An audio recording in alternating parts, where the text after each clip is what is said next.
morning, everyone. Buenos días a todos. Bienvenidos. My name is Esme Villarreal, and it's my great pleasure as president and CEO of your local chamber, the Brownsville Chamber of Commerce, to welcome you for joining us today, this beautiful, Tuesday morning. I wish it was Friday. And we're very excited to welcome everyone as we are hosting our very first Despierta Brownsville session for this fiscal year, 2020-2021. As a member-driven business organization whose principal mission is to advance the business interests of its members through leadership, civic engagement, promotion, support, and advocacy, the Brownsville Chamber of Commerce Board of Directors and its staff welcome and thank you for joining us this early morning session and a great opportunity to chat. And we have a great conversation awaiting for us this morning. And before we begin, I would love to thank everyone for joining us. Also, I would also like to take the opportunity to ask everyone to share this with your fans and colleagues. If you're joining us through Facebook Live, please just click the share and have everyone, have the opportunity to educate themselves about what we're going to be speaking today. If you are joining us through Zoom, I know we have multiple participants that are joining us now. Thank you. Also, we invite everyone to share your thoughts, your questions.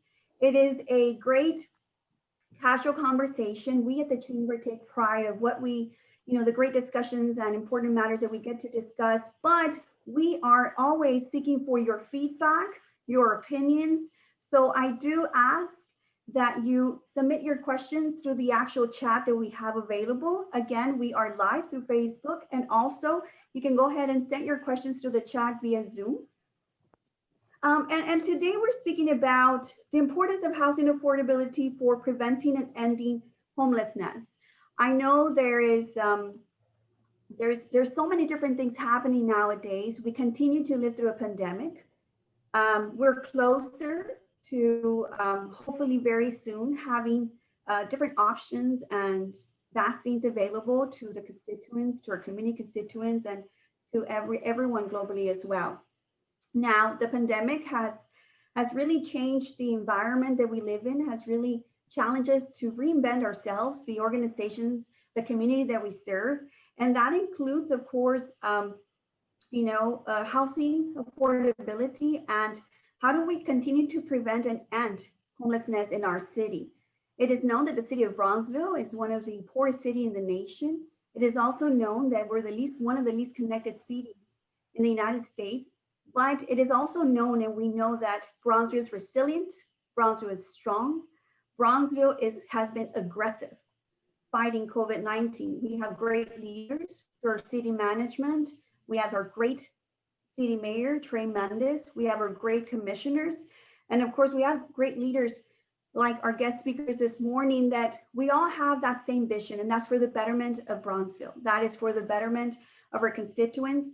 And that is how we come together and collectively we work with community partners to learn from each other, from our mission and their mission, and to see how we can support their efforts. In previous years, the Despierta Brownsville series was utilized as a platform for industries and to talk about what was happening in their city. But this year, through the pandemic, we would like to focus on the issues impacting our community and what we can do together as a city and how we can come together and combat these issues. I know there's so many existing already efforts, but there's always ways to continue to support those efforts or grow those efforts through this type of platforms, educating and making sure that we create awareness and speak about what sometimes we tend to take for granted, or we know that it's an existing problem and we've yet to find solutions to it. But before we go into the program this morning, I also would like to take the time to recognize our chairman of the board. It is with great pleasure to introduce this morning to his very first Despierta Brownsville session, our great leader, our chairman of the board, Mr. Antonio Tony Rodriguez. He represents the Port of Brownsville, and he is a great advocate for his local chamber. He is a great chairman of the board. Leading through a pandemic has definitely been a challenge, but we are proud of his leadership. And let me tell you that Tony Rodriguez started strong, and he is shaking and moving everything in the organization, and we're proud of his way of taking the lead, and we're here to support him, and we look forward to his guidance as well. So Tony, as always, thank you very much for your time. We do appreciate everything that you do for your business community, of course, for the organization. And I can personally say that Tony Rodriguez is one of the great friends that I have, and he has been part of my professional development as well and growth for the past maybe 15 going on 20 years. And that's gonna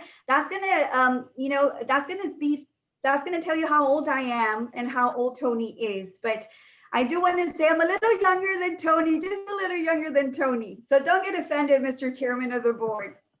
But anyway, ladies and gentlemen, it is with great pleasure this morning to introduce Tony Rodriguez, Chairman of the Board for the Brownsville Chamber of Commerce for fiscal year 2020-2021. Well, thank you so much, Esme, for those kind words. And like I said, I was starting earlier, I'm going to try to do my best to be in my first Despierta Brownsville. And we're going to start with, hitting the pavements and trying to do our best and getting out there and meeting with our members and our membership and our collaborating efforts with other city entities. So we're happy to get it started. Again, good morning, and I want to welcome. We're excited for this great year to come and grateful for your continued support to the Chamber. We value your contributions, and and thanks to your loyalty and membership, we will continue to serve your business community through these unprecedented times. The Brownsville Chamber of Commerce is pleased to be an organization that can provide the community platform to address and educate on important matters concerning our beautiful city and the region. This morning, we will have the opportunity to hear about the powerful connection between homelessness and access to housing people can afford, the available resources and programs, benefits of housing affordability in our city, recent reports regarding housing and the homeless population in Brownsville, and strategies to improve access to affordable housing and prevent homelessness whenever possible. Here in the City of Brownsville, we're very fortunate to have various organizations whose mission is to combat these issues. Some of those organizations are Prospera Housing Community Services, Come Dream, Come Build, Amigos del Valle. Today, we're fortunate to have two great speakers from the Housing Authority in the City of Brownsville and Good Neighbor Settlement House. It is my pleasure to introduce our first speaker for this morning. I'm gonna read a quick bio. It's not gonna be quick because it's a very intense bio and impressive bio. Ms. Carla Mancha is the Chief Executive Officer for the Housing Authority of the City of Brownsville, and it's its third affiliate nonprofit, the Brownsville Housing Opportunity Corporation, the Brownsville Housing Management Corporation, and the Brownsville Housing Finance Corporation. All four entities' main focus is family first. Carla graduated from the University of Texas at Austin with a Bachelor's of Arts from the Liberal Arts College with the concentration of government history and received her master's in public administration from St. Mary's University of San Antonio. Carla is certified to teach in the secondary level in the disciplinary and social studies, government and history.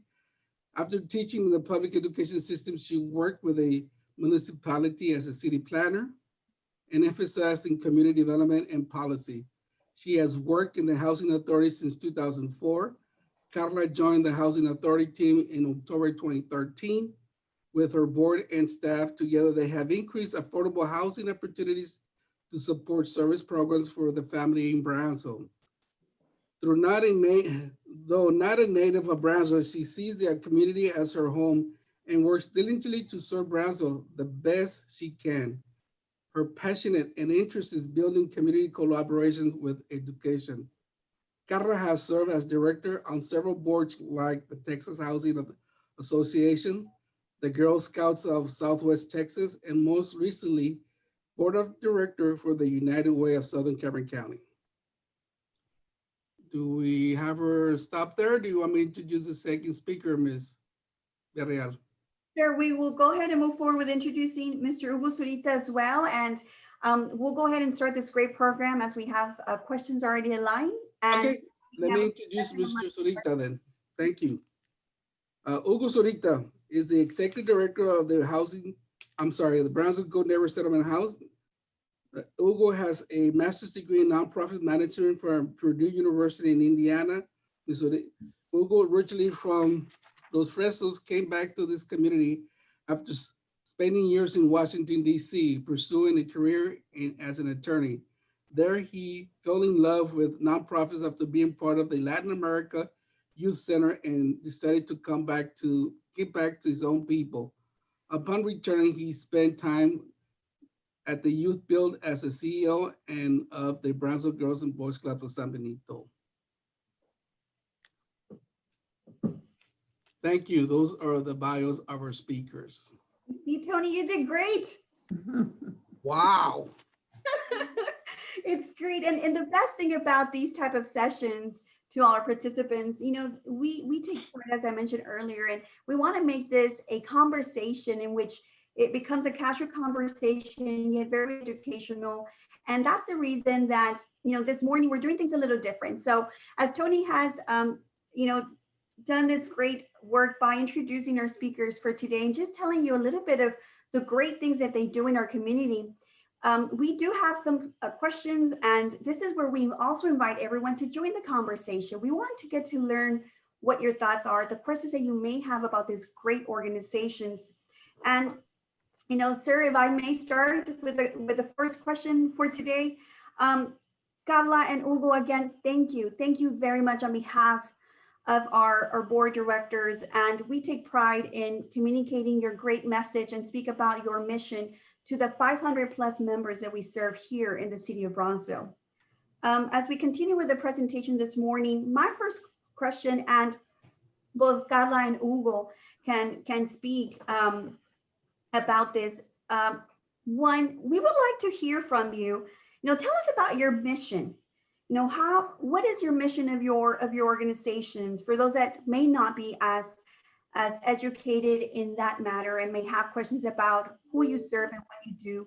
And then can you also speak about the resources and programs that you have available in our community?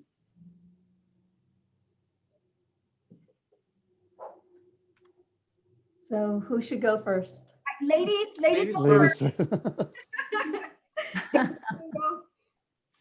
Okay, well, thank you. First of all, good morning, everyone. A special thank you to you, Esme, and to your wonderful, amazing team there at the Chamber for having these very informative, very important sessions and everything else that you do for the community. Thank you for the invitation. And Tony, is great meeting you. Thank you for the work that you do at the port.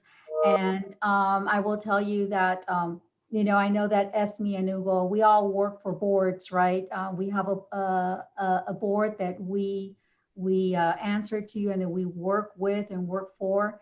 And I have great respect for individuals who serve on boards. So thank you, Tony, for the work you do for the Chamber and the leadership that you provide on the board of directors. So yes, good morning. My name is Carla Mancha, and I'm the CEO for the Housing Authority of the City of Brownsville. And I also want to recognize my board and thank them for allowing me to work for the families that we serve. And that is Chairman Luis Eduardo Garduño, Vice Chairman Jesse Miller, Commissioner Michael Seifert, Commissioner Ruben Herrera, and our resident commissioner, Laura Villarreal. Without their support, my administration wouldn't be able to do what we do. So we're very grateful to them. And I also want to recognize and give a shout out to my staff, our HACB team, our HACB family. During this pandemic, you know, we continue working, and it was up to, I guess, the end of July. We all came to work every day. And then at the end of July, we started the telecommute. And so we have rotating schedules. but we continue working for our families to provide the services that the Housing Authority provided prior to the pandemic, and we continue doing it now. It's a little bit different, just like Esme, what you have implemented at the chamber. You know, we have to pivot. We have to change to make sure that we continue providing those very much needed services to the clients that we are responsible for. So with regards to our mission, and I'm going to read the mission verbatim. It is to provide access to affordable quality housing and achieve self-sufficiency through education and collaborative partnerships for all residents of our community. So the Housing Authority understands that providing affordable housing options is obviously our number one goal, but it is not the only goal. It is also always placing families first and creating developments and communities from a holistic perspective where they will not only live, but they will thrive and be successful.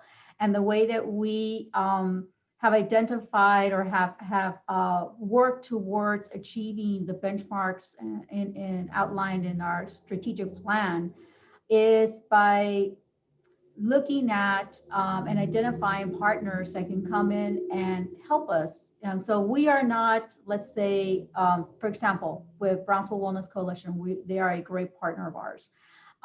We have families who are interested in the services that they have. So we connect our families. It's all about collaboration. It's all about connections. Just most recently with Hugo and his team at Good Neighbor, we approved an MOU. So now Hugo and our teams are working together to identify his clients that would be able to then qualify for our programs and provide them housing. So it's all about communication. It's all about collaboration, and it's about also knowing your client and what your families and knowing what it is that they need to connect them to those services. Moving into very specific programs and projects of the Housing Authority, you had asked Esme. So the Housing Authority has the public housing program. It has the RAD program, the Section 8 program, and the tax credit program. We have a total of 20 properties, and we serve over 3,800 families. We are currently building our 21st property, which is Poinsettia Gardens at Boca Chica. It would consist of it's going to consist of 150 units. And like I was mentioning to Tony earlier, this is where the original Poinsettia Gardens was at one time. And so the Housing Authority demolished that property and is now building a new development with the same name, but with tax credit, with a tax credit program. So this is a $20+ million project, and it will be completed by mid-January. And we were able to do this by strategically leveraging the tax credit program, the Choice Neighborhood program, and the HUD-RAD voucher program. And so we're doing something similar with another property that we just broke ground on last month, and it's the Trail Village Apartments. And that will be 48 units right behind Paseo Plaza. Again, it's a combination of utilizing tax credits and the HUD-RAD voucher program. So that is the vehicle that the Housing Authority is now focusing on, and it's looking at towards is creating affordable housing options by applying for tax credit allocations. So the tax credit program is administered by the Texas Department of Housing and Community Affairs. And every year they have the rounds for the tax credit applications. So you submit on your pre-app in January, your final app on March 1st, and then by July, the Texas Department of Housing and Community Affairs Board will then award the allocations to those applicants. And these are developers from all over the nation looking at Texas to where they can identify what location, what community they would like to invest in and build affordable units. And a lot of times developers look at housing authorities because housing authorities bring the tax exempt status. They also bring the possibility of leveraging HUD funds with their tax credit application. And then there are, in our case, we are one of 2 housing authorities in Texas that have become our own developers. So every dollar that we are awarded stays here in Brownsville and does not need to be shared with any private developer. So that is the vehicle that we have recently been using to create new affordable housing units. And we are now working on our next application, which will be submitted in pre-app in a couple of weeks, no later than January 8th, and then the final app on March 1st. But like I mentioned, and like Tony read, our motto is families first. And so we understand, yes, it's important to provide that unit, provide that voucher, provide a home to the families. But it's also very important to help them be successful. And there's where our supportive services team comes in and helps our families to connect them to resources that they need, whether it's health, whether it's education, whether it's personal financial training, leadership, whatever it may be that we can connect them to, that's what we will do. So I want to give Hugo an opportunity to also give information, but I don't know if there's any questions, Esme. I actually do. I have a lot of questions as always, but one, it's always great to reconnect again with your mission. I think one thing that happens through time as we are running our organizations, we, and I speak for myself, but you typically take these collaborations or other entities for granted because we know the great work that you do. So I want to stress the invitation to continue to collaborate with you in anything that we as an organization can help you with. We do value everything that you do. In fact, we follow all your posts. We love seeing all the different programs that you guys have. We love seeing how even during this pandemic, your team, your volunteers were going out there delivering bags of supplies of whatever that may be, of whatever the need may be for that family.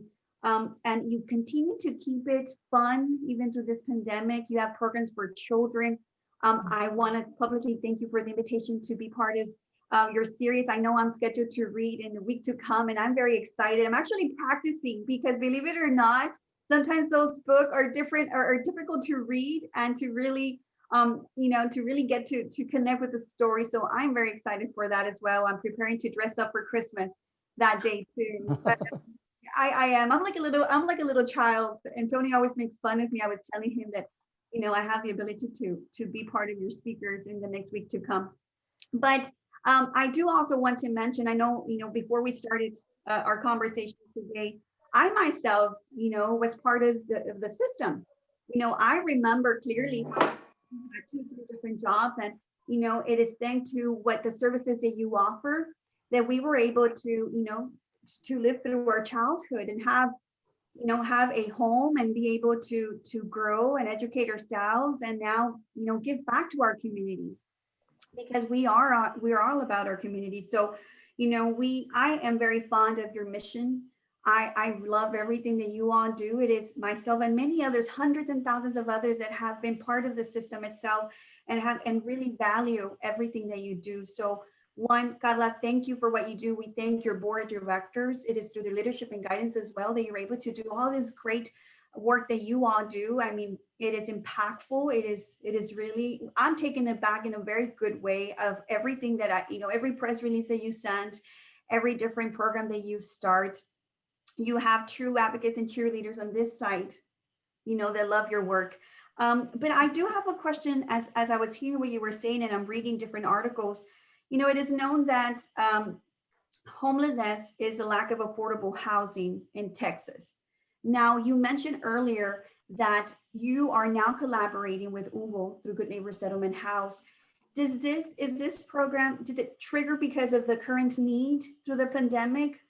Or is it something that you guys know? I mean, we know that, we lack, we have so many homeless, and it's a big issue in our community, but how is it that this program or this idea triggered, and how is that going to be beneficial to our existing homeless in the area? So thank you for the question. And so we know that homelessness it's a big problem, not only in our community, but nationwide, right? And the lack of affordable housing, one of the results is families becoming homeless. But more specifically, focusing on your question and with Hugo and what we are working on together. The memorandum of understanding that was executed by both Hugo and his board and my board basically outlines the responsibilities of both agencies and how we will work together to connect the clients that and the families that Hugo serves to our programs, the Section 8 program, and then also our public housing program. In fact, the MOU that was signed in September specifically only outlined our Section 8 program. And then this month, we're taking to my board an amendment to also include public housing. So what that would be is Hugo will refer his clients to the housing authority. And with that referral, we will then provide the preference points to that family to their application, so that they will then be able to move up on the wait list, because we have identified as a family who is homeless should then be giving a preference on the wait list so that they can be served quicker. As I mentioned earlier, our wait list right now, well, I don't think I mentioned it, but I have it on my notes. Our wait list right now is over 3,800 families on the wait list. We serve over 3,800 families now. And so the demand for housing is over the amount of families that we serve, right? So as per our governing policies for both the Section 8 and the public housing program, we have policies for both those programs. There is the section on the wait list on how the housing authority will manage its wait list. And then there is the ability for the local governing boards for each public housing authority to determine what circumstances a family may be facing that will then rise to the level of saying, because of this particular circumstance, they should be given this XYZ preference. So in this case, this is what Hugo and I discussed. Thank you to his team. Thank you to Liti Gonzalez from my team who put it together. And it was really born, it really came about from the meetings that Commissioner Ben Neese initiated. So several months ago, I was invited by Marina Solesi and Commissioner Ben Neese to be part of the discussion of the current, very current real concern of the problem of homelessness in Brownsville. And so we were brought into the discussion, and from those meetings, several ideas were explored. And from that, that's where I reached out to when I said, hey, we should work better together. And he has been doing amazing work there in the heart of Buena Vida, where our oldest development is at. He has helped many of our families with his food pantry and the meals that they serve. So I think this is a great way of strengthening the partnership that we have, to where now the housing authority is being able to help him connect his families to us. I don't know, Hugo, do you want to add anything to that? Yeah, no, no, thank you, Carla. Yeah, exactly what she said. It was from that conversation, and due to the pandemic, we have been seeing more families, more individuals becoming homeless. That's kind of how the conversation first started. So we're really excited. We have a new program called Client Service, which is the team that's going to be working directly with the Housing Authority team to be able to identify these families or these individuals to assist them in applying for housing because it's been growing. I'm going to go more into detail with the numbers, but the population of the homeless has grown since March till November, and it's really exciting to have this MOU in place now to be able to assist our clients. Tony, do you have any other questions in regards to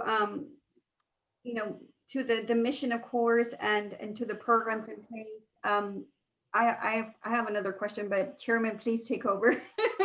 No, not a problem, not a problem. I guess this is just for, you were explaining. There's obviously several programs under your under the Housing Authority, Carla. You explained Section 8 and the public housing. What is the difference between the Section 8 program versus a public housing program?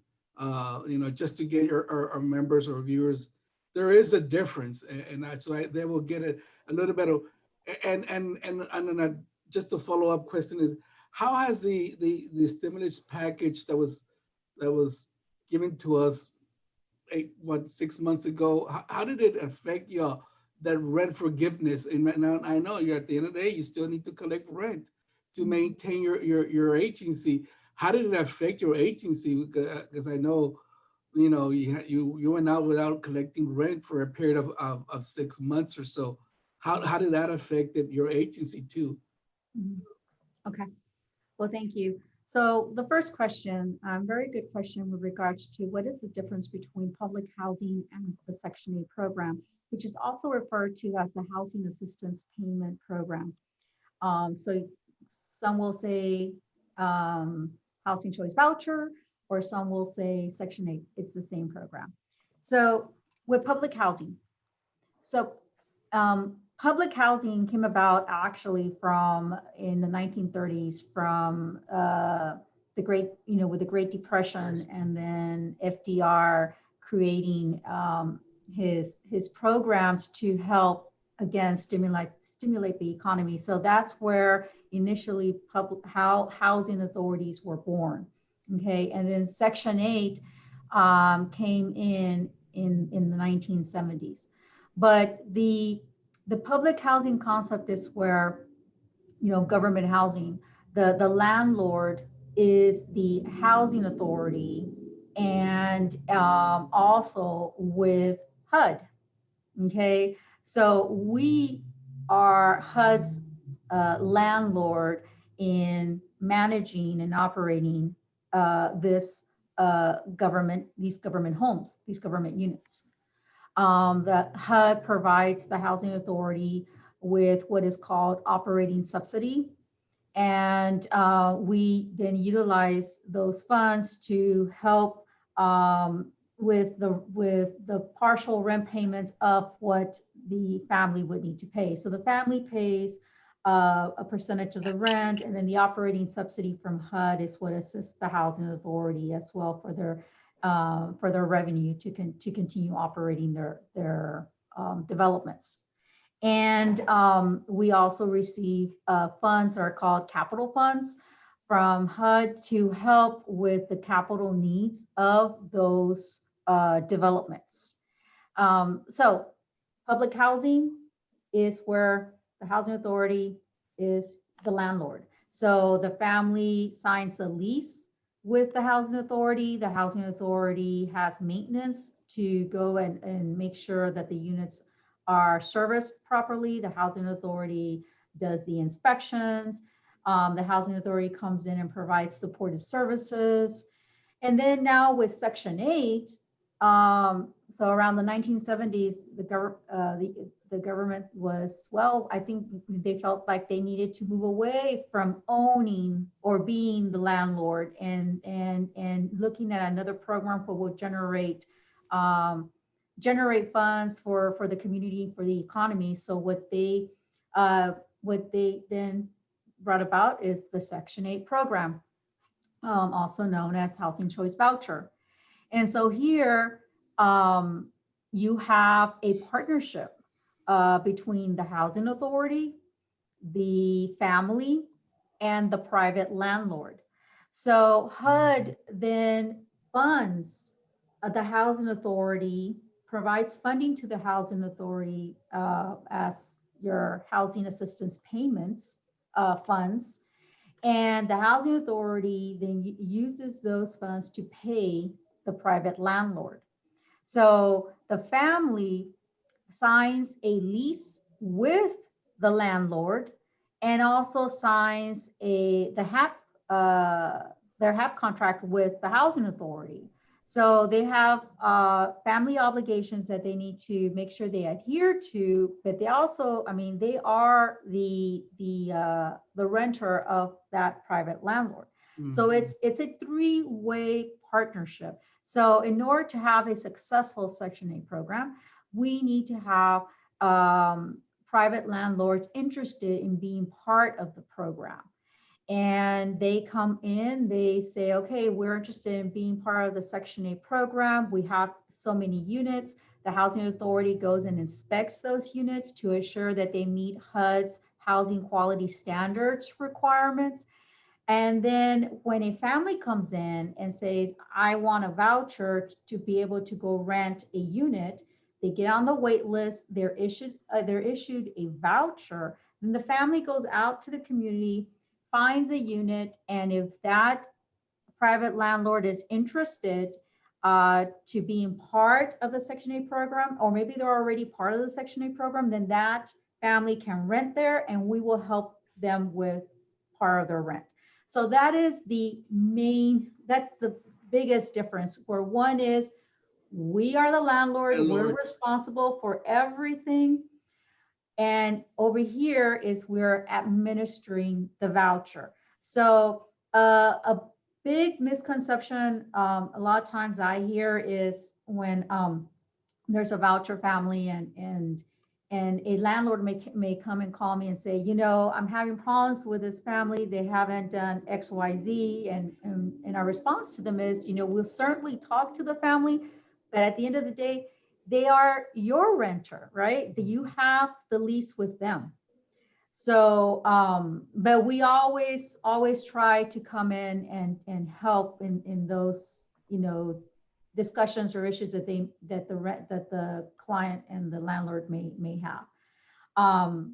So I will tell you that the housing authority, our housing authority, is the largest housing authority south of San Antonio. We are the largest housing authority south of San Antonio, and of the 3,808 families that we currently serve, I believe only, and I have my notes here, 1,783 are families that are either in public housing or the tax credit units or the RAD. The rest, the difference, are families who are out there renting from a private landlord. And we inject a little over $1 million every month in housing assistance payments to landlords. A little bit over $1 million every month of payments made directly to private landlords. So it's a very important program, not only for our families, but also for the community. So what was your second question? I'm sorry. Should we, because of time, should we move to that? We'll come back to that. Okay. The second question. Okay. Hugo, you talked about numbers. What are the recent reports regarding the housing and the homeless population in the community? I know you said you were going to touch bases on those numbers. Yeah. So I was just actually meeting with my team last week about the numbers increasing in homeless. From March till November, our homeless population, which are street homeless living on the streets, has increased by 86%. A lot of these percentages actually happened in August. I think that's kind of when we saw the biggest impact in our homeless community. Individuals that were living in parks, individuals living at the bus station, individuals living somewhere in a tent. So these are strictly street homeless. As well for our other homeless individuals that are couch surfing, living with family members, it's actually increased to 53% since April.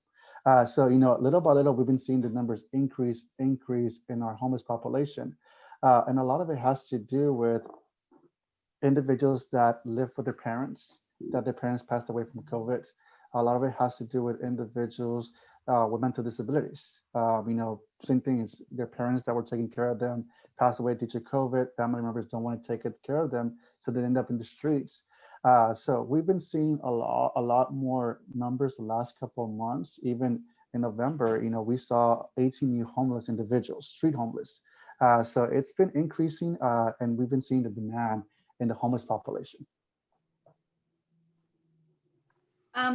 Those I am taken aback, and to us, I mean, to me personally, those are very serious matters. I take it to heart. We, my family and I, we try our best to continue to serve our families out on the streets. And, and this is just a personal story really quick. My friends and I also have gathered for years to, especially during this time of the year when it starts to get colder out on the streets, we build care packets and we go out and deliver. But that's just something that we do, every year. And it's not at the capacity of serving hundreds, right? And so many. Now, Hugo, you mentioned, percentages, and as I take my notes, I mean, 86% just, in August itself, we have people in parks, you said bus stations, perhaps even in their vehicles. And then we hear about 53%, those that are now living with their families. And, very sadly and unfortunate that these families have gone through COVID and their family relatives have passed due to COVID. Now, as we hear these stories, we have an obligation as a community to come together and help.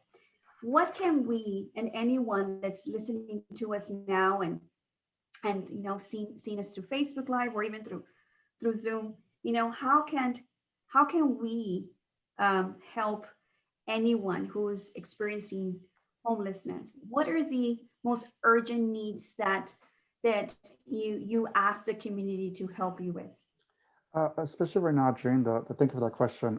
Especially right now during the cold weather, is just warm clothes. It's cold out there. Just think to yourself, if I'm cold, if you're physically cold, how do you think that individual's gonna feel? Especially at 1 o'clock, 3 o'clock in the morning when there's no sunlight and all you feel is just the wind. So a lot what we're asking for is warm, cold weather gear that we could give to our clients. We actually receive a big donations of hand warmers, feet warmers. So our client service department is out there in the streets, passing out these items to them to be able to, maintain, because a lot of them don't want to go. They want to stay in their location. They don't want to go somewhere else. So we have to do our best to make them feel comfortable during this time. So that's kind of what we're asking for right now, is just cold weather gear that we could provide to our clients. Right now, we do have more of a male homeless population than we do females. We do have quite a few females, but we see more males than females here at Good Neighbor Settlement House. Hugo, when you say, in regards to males and females, is there a specific range of sizes? I mean, we do have many that are listening to us, and I know everyone that's part of this conversation now is already thinking, how can we give? What can we give? Specific sizes or any? Yeah. So we will, it's large and extra large is what we see in our men's. Pant size could range anywhere from 28 waist to 38 waist. That's kind of what's the most need right now. And then shoes, think about shoes, same thing, size 8 to 10 and a half, 11. Great. Now, we do have a question, Chairman. Would you like to address the question, or would you like to? You want to do it? Yes, sir. So we do have Jacqueline Munguia, and we want to definitely acknowledge at this moment, she's part of our board of directors and is joining the conversation too. And with her, they have multiple of the participants for her class. She's actually now joining us. Well, she's now part of the leadership class 36. So thank you to all those participants from class 36. We do appreciate you being part of this conversation. And I know that they do a great work. They do great work for our community. And it's wonderful that they're listening and joining us today, because they're true supporters and advocates of Brownsville. And they do a great job. And I know every year they have a program in place and they try to help out, so many entities out there. But, with that, Jacqueline, she has a question, and it states, what happens when those families are so troubled that there is nothing they can do? Let's say, for example, they were furloughed due to COVID. Someone was let go and they're having trouble getting back on their feet. What happens to them? Even though they may be on unemployment, that only goes so far for a family of, let's say, 4 or 5. I guess that goes back to my secondary question when I was talking to you about, Ms. Carla, about the forgiveness program under the stimulus package. I'm saying the original one, the first package. Yes, so I will say that since the pandemic, since March, the end of March, our housing authority has made the very focused intent to not evict any families due to non-payment of rent. We have not evicted any of our families because of non-payment of rent. What we have done is that we have allowed for them to enter into a repayment agreement, which they can pay later. And we know that as we move forward, because the pandemic still has not, it's still here, it's still very much here with us. We also follow any HUD guidelines, the HUD guidelines that are given to us on what it is that we can do to help maximize the services that we give to these families. So I will again state that if a family is not able to pay their rent, we have voiced to them that they should, that we are here to help them and that we would not be evicting them for non-payment of rent. And for the question that was posed by Ms. Munguia, what I would say, if that family is willing to apply for our programs, that they apply via our online portal, and you can go to www.hacb.us, and you can get on the waiting list, do all of this online. You can call to our main office. You can speak with the Director of Client Services who manages the wait list, and her name is Leticia Gonzalez, and that's phone number 214-1520. Again, phone number 214-1520. If the family is currently a family that a housing authority family, either through any of the programs that I mentioned, please have them reach out to us if they are needing help. If we don't know that they are needing a certain type of service or a certain type of assistance, it's very important for them to communicate that to us. So they can please reach out to our main office, and that is 214. They can call to the receptionist 214-1500, and they can connect them to the supportive services team, and there the director is Isla Ledesma. So if they're needing access to healthcare, or they're needing access to transportation, or if they need an iPad or a hotspot to have access to the internet, because they need to either have doctor's appointments or have their child with their homework, whatever it may be, we can find ways to help them. So that's what I would say to Ms. Jacqueline. If the family is right now at risk of losing their home or has lost their home, please have them call us. Let's get them on the wait list.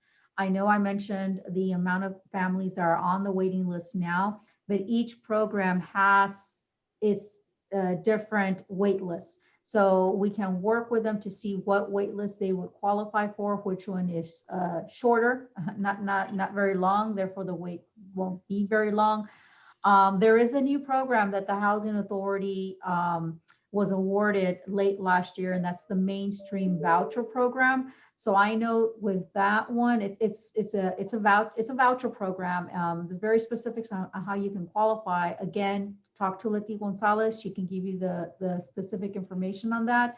But the last time I saw that wait list, there weren't that many families on that list. So if you qualify, we can help you pretty quickly. And in addition, because Tony, you mentioned the CARES Act funds, we were awarded additional mainstream program vouchers because of the pandemic.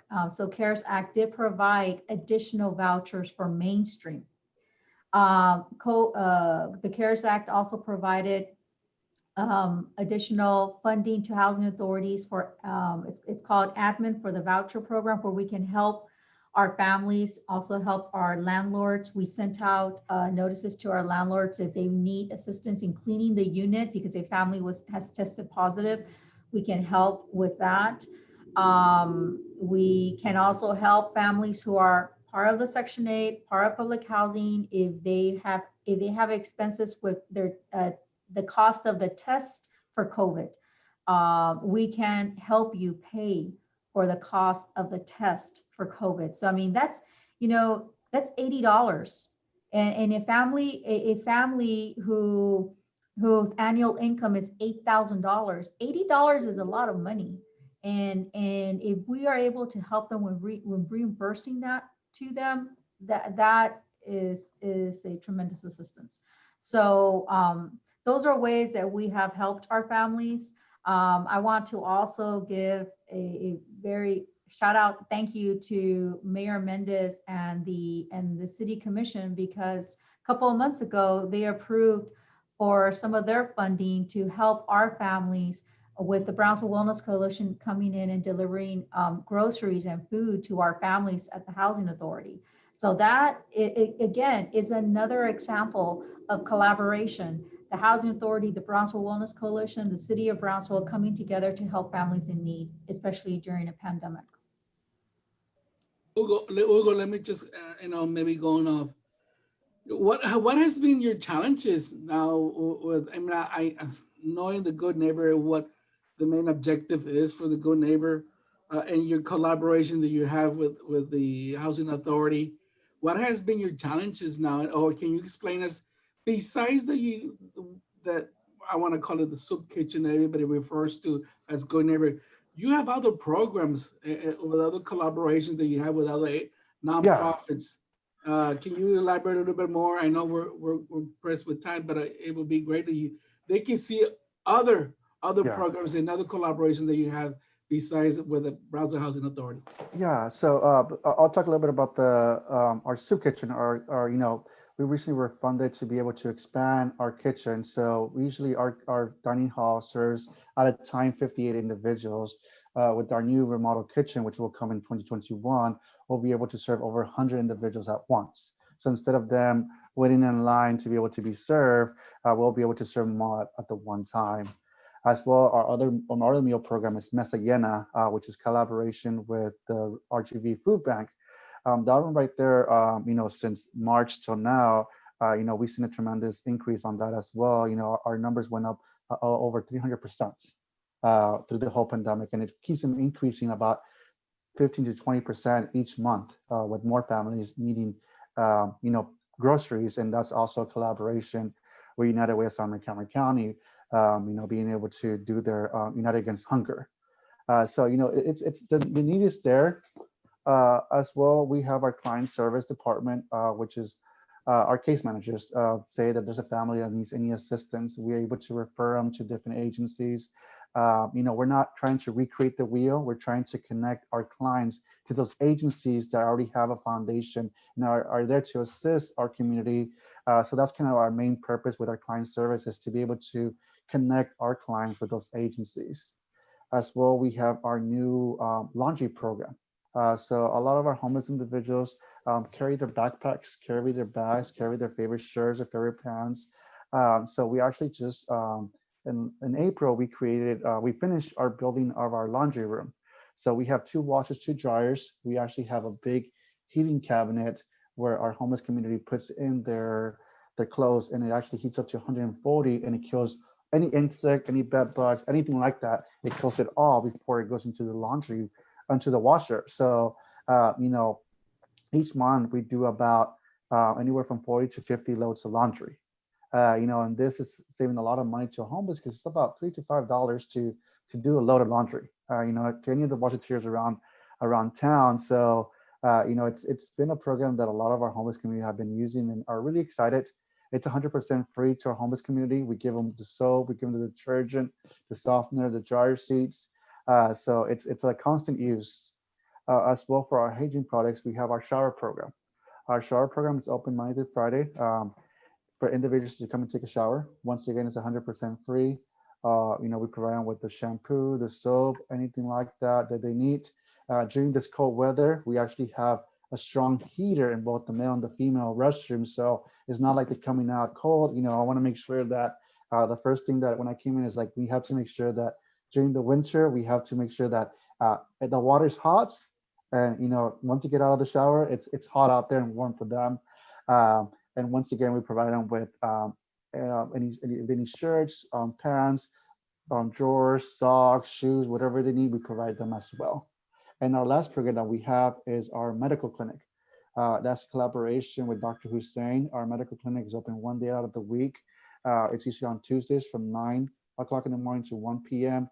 This is 100% free to individuals that do not have insurance.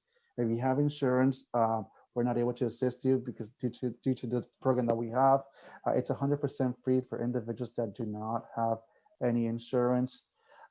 During the pandemic, our numbers have actually increased there as well, with individuals trying to get some medical assistance. We're not doing COVID testing in-house, but we refer individuals out, and we assist our homeless individuals with medication if they have referral medication. If they have a more severe condition, our doctor here will refer them out to a clinic that they will be seen at. Thank you, Hugo. I think there's one more question that is coming up, and then we'll start wrapping up.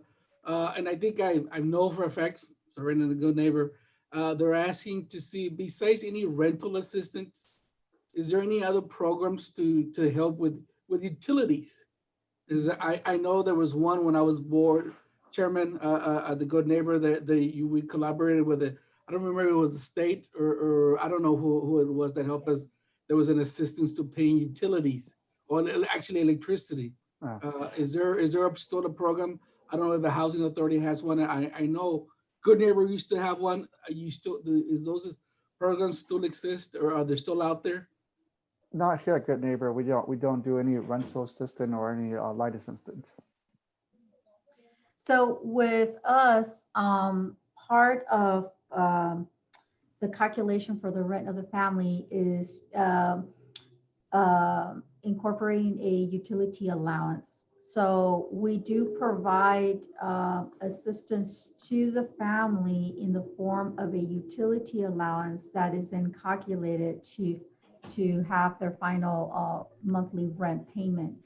If the family is still not able to meet their utility payments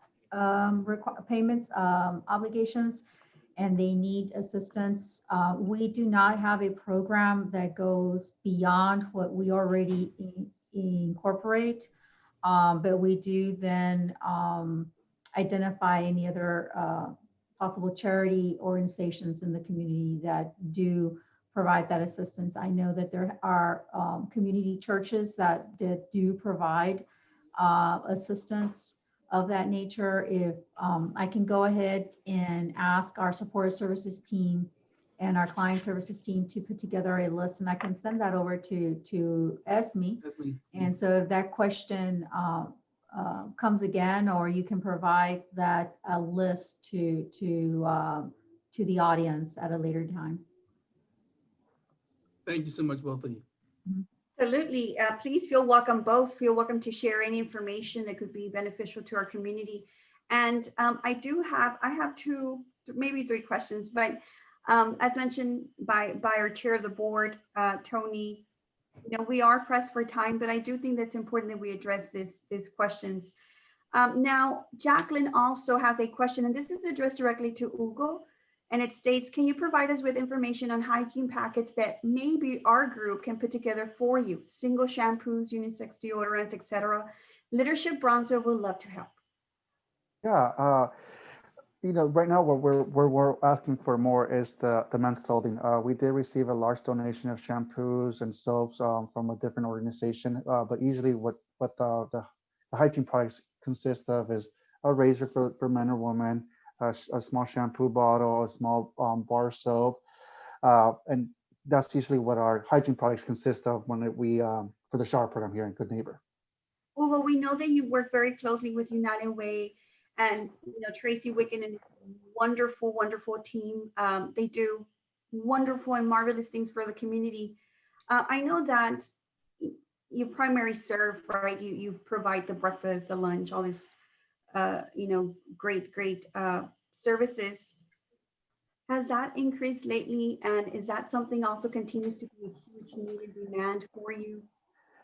It is, and I want to start off by thanking Tracy and United Way of Montgomery County, because the first month of April and May, and thanks to the Good Neighbor staff, because it was the demand.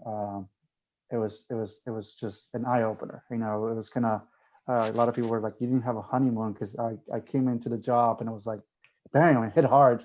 But it was thanks to the staff, and thanks to Tracy and her team, because our primary focus here at Good Neighbor Mesa Llena is to serve the downtown east side of Brownsville. It's mostly the Buena Vida community. That is what Mesa Llena was created for. But due to the pandemic, a lot of the smaller food pantries closed down.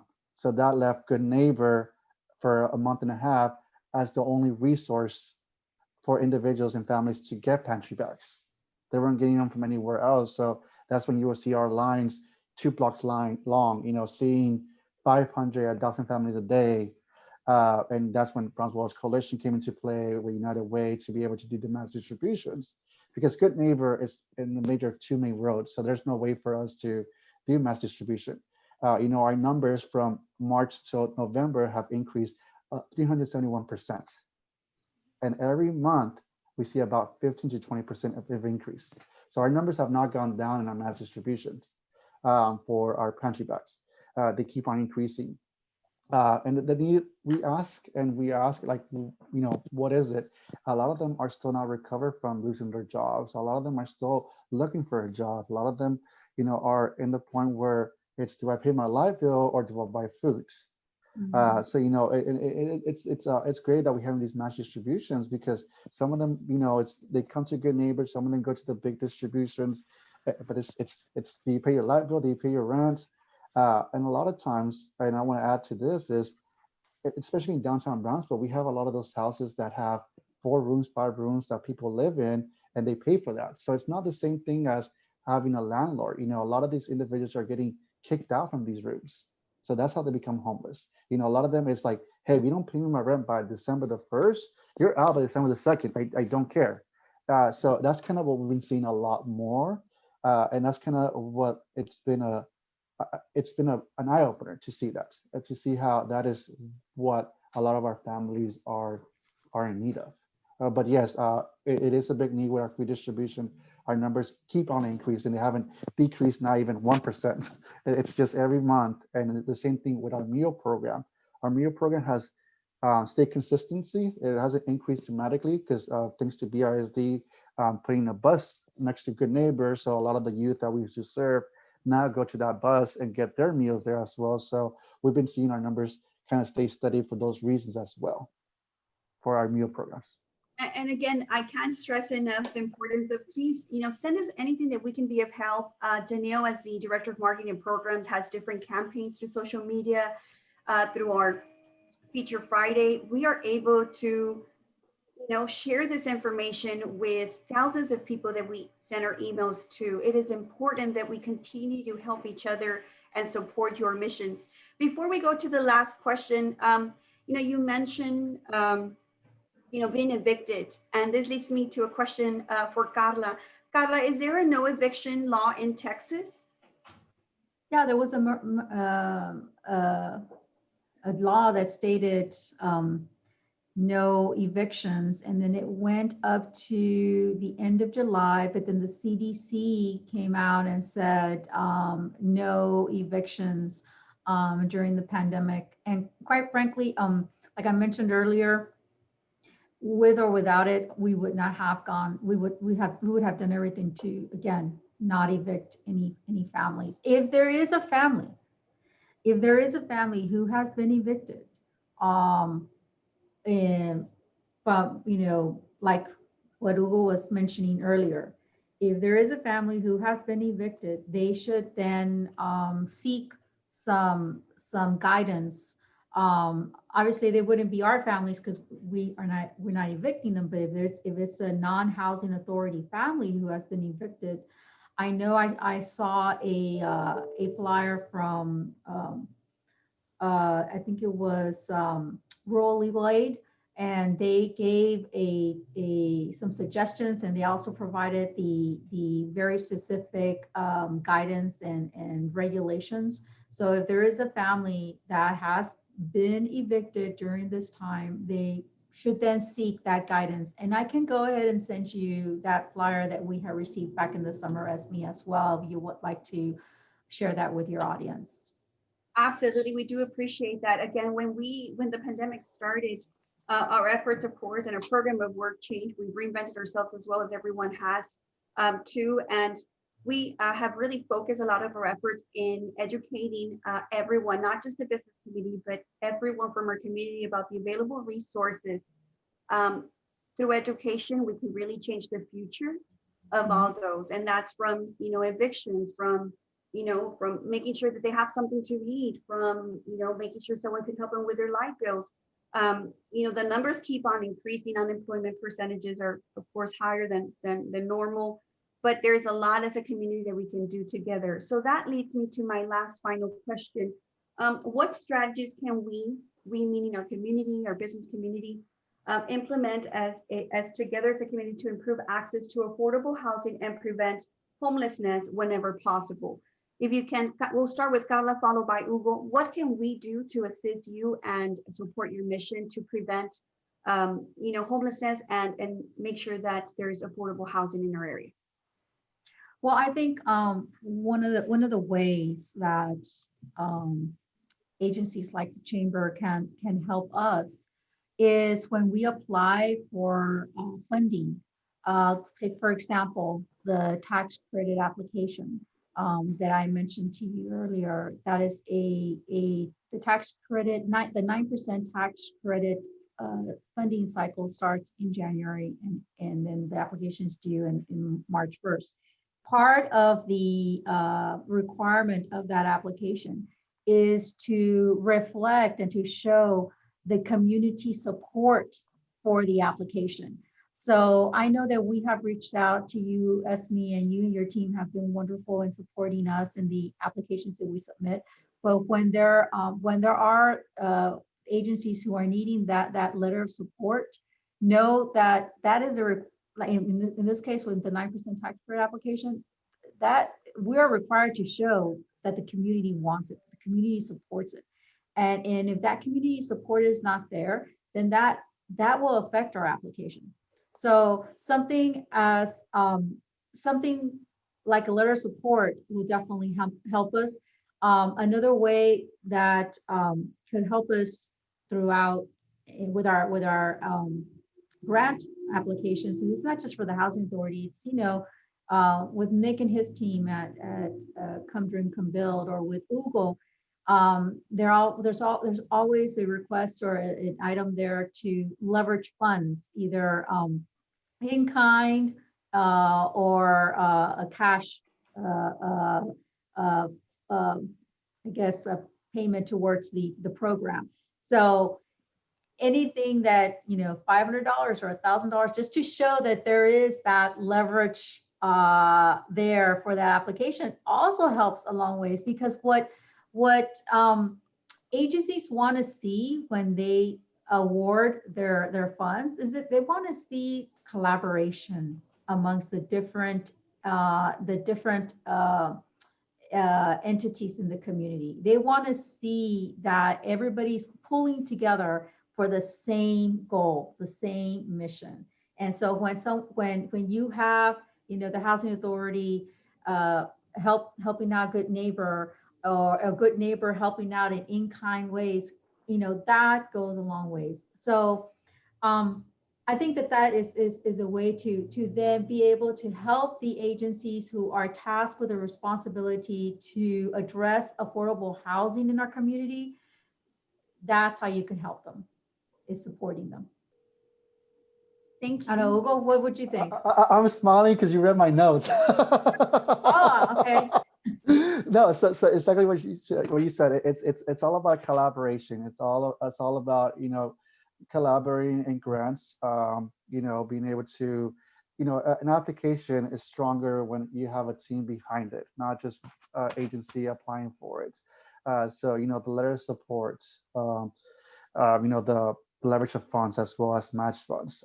It's really important to to be able to grow agencies. I don't believe in recreating the wheel. I believe every agency here in Brownsville is here for a reason, and everybody does a great job with those services. It's just able to strengthen each organization and being able to leverage from each organization. Like prime example is the housing authority has housing. So instead of us trying to build houses, it's okay, how can we partner up with them?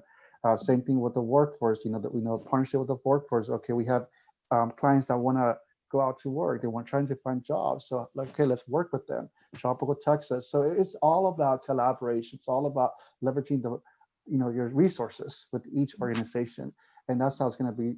That's how it's going to strengthen it. And sharing that information via Facebook, Twitter, Instagram. Sharing the resources that we have and how each organization can benefit from that, and our clients benefit from that as well. Thank you.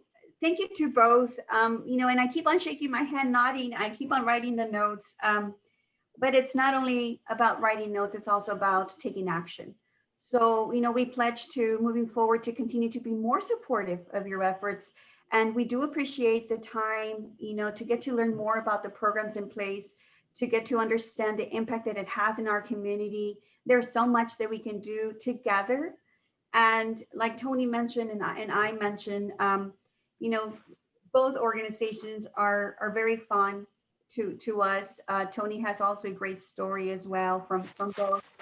And I was telling you my story, before we started this program, but I do want to generally thank both for your time. We appreciate everything that we've learned. We appreciate not just, your leadership, we appreciate the support from your board of directors, which is key to the success of any organization. And most importantly, like our members are the heartbeat of our organization, your team members too. You have a great team behind you that are supportive, and we see it through your posts, through your actions, through your programs. And we appreciate and value, and please stress our gratitude to them, because it is through their hard work and through the guidance of your board, and of course through your great leadership, that you guys can be so successful. We wish you the very best. We want to once again thank both Ms. Carla Mancha and Mr. Zurita for today's presentation. I do want to thank our chairman of the board, Tony. Thank you so much. Well, thank you for being part of this conversation. And we also want to thank everyone that joined us today. I know we're still in the middle of a pandemic. We're working, we're trying to live life as normal as we can. But one thing that we can do to continue to move forward, as I said it earlier, Brownsville is resilient, Brownsville is strong, and Brownsville is aggressive. And aggressive because we're open for business. We're aggressive because we have great leadership in place. We're becoming more innovative, more futuristic, and it takes collaborations like these to educate and move forward. So the Brownsville Chamber of Commerce is proud to support its community partners, and thank everyone who joined us via Facebook Live, also Zoom. And we invite you to continue to follow us on our social media platforms. We have Facebook, LinkedIn, Twitter, we have a YouTube channel. Everything that you see is recorded. Everything is available, so you can share it at a later time. And there's links that are sent by Danielle, our Director of Marketing and Programs. And I also, once again, would like to thank Danielle for the great work that she does. She oversees all these great platforms and does all this good stuff. Don't put me to do it, Carla or Hugo, because I'll probably just presentation. I'll be like this going crazy. But that's what it takes. It takes a team, you know, to come up with great programs and be as successful as all of us here are and move, you know, as we move forward. So again, Danielle, thank you very much for your hard work. And I move like this because she's literally right in front of me. So I'm still trying to manage, where's the camera? What do I do? But you know, it's 8 months and I'm still trying to figure out how to see the camera here. But, you know, again, ladies and gentlemen, thank you for joining us today. This concludes our program for today. We again stress the importance to let us know how we can help you. Please send all those resources. We'll go ahead and add them to the website. We'll go ahead and share them through our Feature Friday or whenever possible. And as we see fit, we can go ahead and share them through other efforts that, you know, are overseen by Danielle. Now, I do have a comment really quick from Linda Macias, one of our viewers, and it states, thank you so much for your leadership, exclamation point, right? Because it's wonderful. I enjoy listening to the statistics and in just secondary effect of COVID towards members of the community. You're doing a phenomenal job in your work. And I think we all mirror her sentiments. So ladies and gentlemen, thank you, Tony, Carla, Hugo, and everyone who's watching today. We appreciate your time and we look forward to seeing you at the next Despierta Brownsville. Again, like our website, I mean, not like, but like our Facebook page. We have Instagram, YouTube, and LinkedIn, and visit our website to go to our calendar of events. There's so much information that you can actually benefit from. So everyone, thank you once again. We wish you a great week. Happy holidays. It's around the corner. Please support all businesses. They depend on you. And of course, it is through your efforts that we continue to be open for business. Have a wonderful week. And thank you everyone for watching us today. Thank you. Thank you. Happy holidays. Likewise.